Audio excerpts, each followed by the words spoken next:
Hello, this is Matt on the Moon Lambo channel. There are now over 15,000 different cryptocurrencies, but XRP will be the only safe bet from a legal perspective anyway. Take a look at this headline from Finance Feeds. Correction. If Ripple wins, only XRP will be safe, not even Bitcoin. So I'm going to share with you the specifics, and they cover some stuff from attorney John Deaton. Also, another story I want to share with you. This is from A&B Crypto, but all of crypto media is talking about it. Here's the headline. Tether faces yet another lawsuit, this time for unlawful and deceptive practices. So I want to share with you some thoughts on that. But before going any further, I do want to be clear that I do not have a legal or financial background of any kind. I am not offering legal or financial advice, and you definitely should not buy or sell anything because of anything that I say or write. I'm just an enthusiast who enjoys making YouTube videos about crypto-related topics, but just as a hobby and just for fun. Now, if you ever want to know how many cryptocurrencies currently exist, one easy way to do it is to hop onto CoinMarketCap, and in the very top left, keep a running tally. So the total number of cryptocurrencies in existence, as tracked by CoinMarketCap, 15,620. Because apparently we need a new form of money for every idea that exists, because of reasons. So it's like, obviously, this is a very immature market, even after over a decade. And most of these are going to go the way of the dodo, which is, of course, my very favorite, most favoritist extinct avian creature. What a beautiful, majestic creature it was. And so into this now from Finance Feed. John Deaton stands corrected amid the recent and bizarre turn of events. Check this out. A recent turn of events saw the Securities and Exchange Commission denying it ever made an official statement on the nature of Ether or Bitcoin. Ripple and its co-defendants have gathered several statements from SEC officials in text, audio, and video that would suggest otherwise, but the agency insists those were only personal opinions. Yeah, and so we can just pause to point out, even Jay Clayton had used words indicating that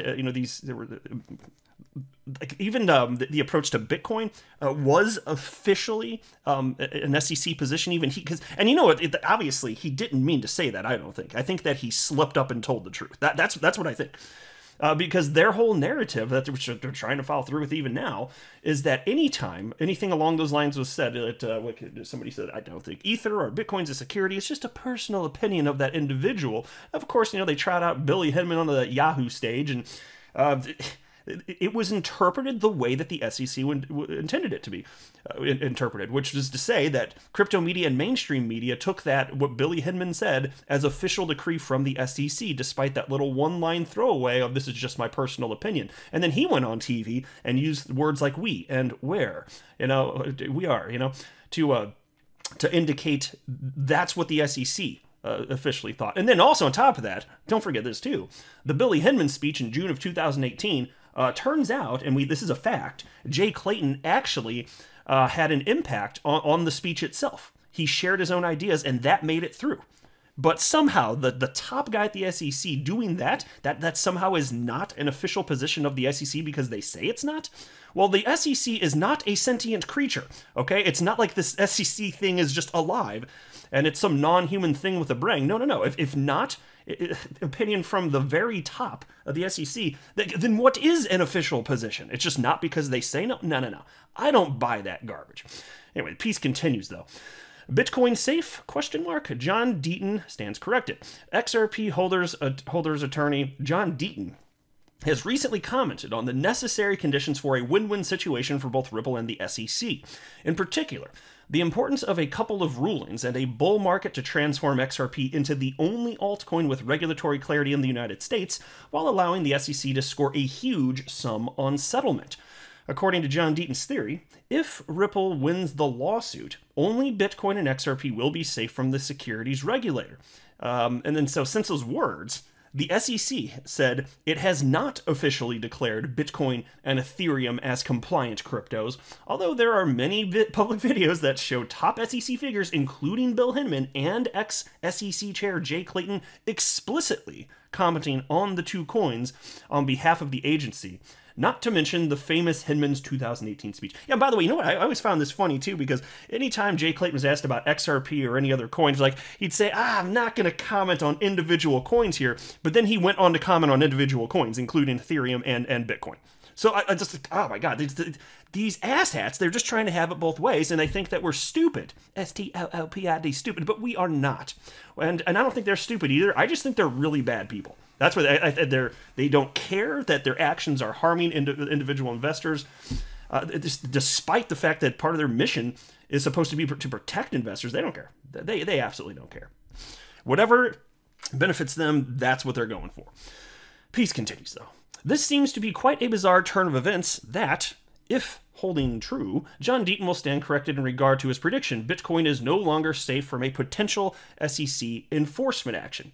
And look, let me pause here and just state, like, truth be told, I really don't think that the SEC is going to come after Bitcoin. But then again, like, I didn't think that the SEC, after all those years, would go after XRP and Ripple. So, never know for sure. But to me, if the SEC went after Bitcoin, that would be even more surprising, frankly. Because who the hell is Satoshi Nakamoto? And if they go after Bitcoin, how do you go after Bitcoin? The only way that I can think is to claim that that miners are a common enterprise, which they could do. They actually, if they wanted to, they could make that argument.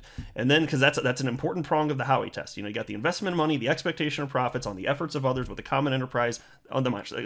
Those are the 4 prongs. You could argue that satisfies it.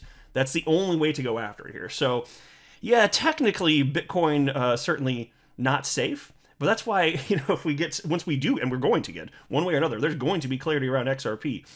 It's probably going to end up the most protected crypto on the planet as a result of all this. So check this out.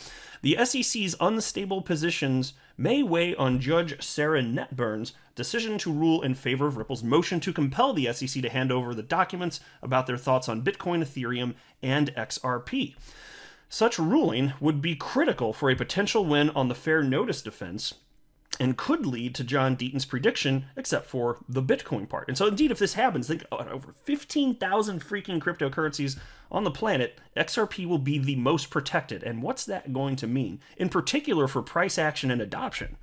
I mean, I'd hazard a guess. It would be very good. I'd be willing to hazard that guess, yes. Now take a look at this. This is from AMB Crypto. Tether faces yet another lawsuit, this time for unlawful and deceptive practices. Now, I want to highlight something that I just find really fascinating. You should be aware of this fact before I even delve into the piece. Tether, at the time that I'm recording this, has a market cap of, I'll just round the number, $76 billion. Each Tether worth $1, 76 billion Tether. Here's a historical snapshot now from January 5th, 2020, almost 2 years ago. It's showing the prices of the cryptos on that date. Back then, Tether had a market cap of only $4 billion. So in less than 2 years, it went from $4 billion to $76 billion, roughly. Where the hell did that money come from?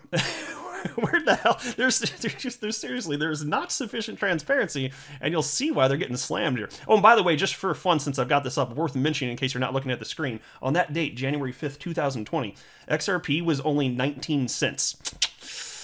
Not looking bad. Even today, with the prices being suppressed recently, that's still, and with the SEC case, despite all that, XRP's still up over 400%. And back then, people were so depressed, like they just thought it would never happen. Now it's up over 400%. Yes, it's still artificially suppressed as a result of the SEC versus Ripple case, but it's still something, right? Anyway, into the piece now. Questions around stablecoins, particularly Tether, have been knocking around in financial circles for months. For instance, are they as stable as they ought to be? A majority have raised questions about Tether as a possible systemic risk to the cryptocurrency ecosystem. On August 9th, Tether put out an attestation about its reserves as a way of reassuring users that the most popular stablecoin is, well, stable. Was that reassuring? Apparently not enough.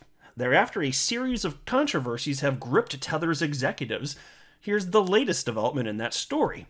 New class action lawsuit.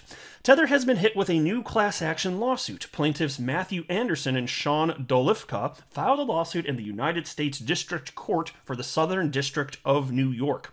Tether tokens are backed 1-to-1 by sufficient reserves in United States dollars. Each token is backed by $1 US. Is that really the case? Not if the plaintiffs are to be believed. And it further noted the following. This is a quote.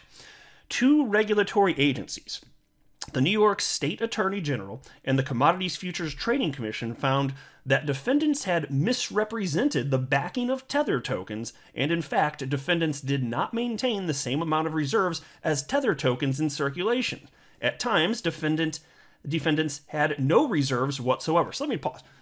We'll hopefully find out whether or not these claims are true. I'm not going to make allegations, but I will say, if this indeed is true, this is like theft. Think about it.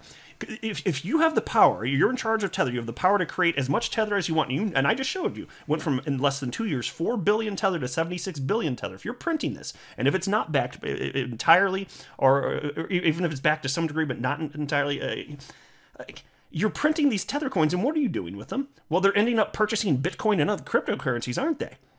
So that would be theft, effectively, right? That would be theft. And it would be propping up the prices of the crypto sphere in a rather artificial way.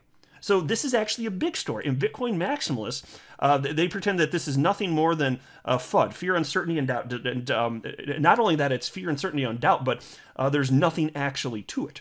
And they want the conversation to be over. And I'm like, Bitcoin maxis, don't have your head in the sand.